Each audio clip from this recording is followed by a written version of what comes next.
راه آمد چون رهبر آزادی، در دشت راه آمد چون رهبر آزادی.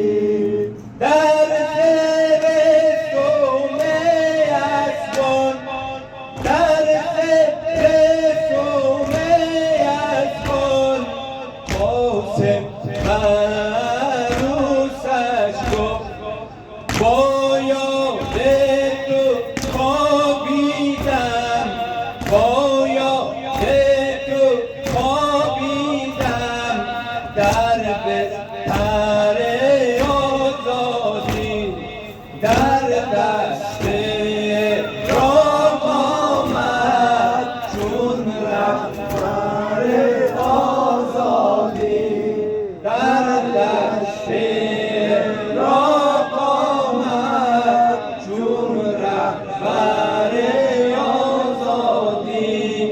اکبر دم جان دادن، اکبر دم جان دادن، گفتا بدر خوش باش، زیرا گشودم مستم از سفر آزادی، در دشت